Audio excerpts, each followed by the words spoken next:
నిన్న ఈ హరిబాబు మా అక్కను చెరువుగట్టు కాడికి రమ్మన్నాడండి. అది వెళ్ళిందండి, అంతేనండి, తిరిగి రాలేదండి. ఏమయ్యా హరి, వాడు చెప్పేది నిజమేనా? నిజమే. నేను లక్ష్మి కోసం అక్కడికి వెళ్ళాను. అరగంట సేపు చూశాను, తను రాలేదు. దాంతో వెనక్కి వచ్చాను. అని నువ్వు అరికతో చెప్తూ ఉంటే అది మేము వినేసేసి నమ్మేసేసి ఆనందించేసేయాలా? సర్లే, నీ రంకెలకు నేను దంకుతానా? నువ్వు ఆ పిల్లతో తోటలంటా దొడ్లంటా తిరగడం నేను అనేక సార్లు చూశాను. లింగం, పిచ్చి పిచ్చి ఒక్కు. ఆ పిల్ల నాకు చెల్లెలు లాంటి. రంకు బయటపడ్డ తర్వాత శాస్త్ర ప్రకారం చేసేది బొంకడమే.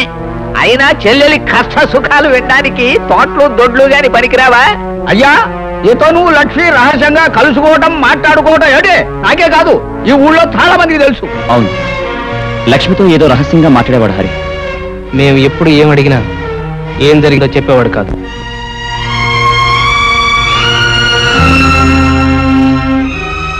పునరావు,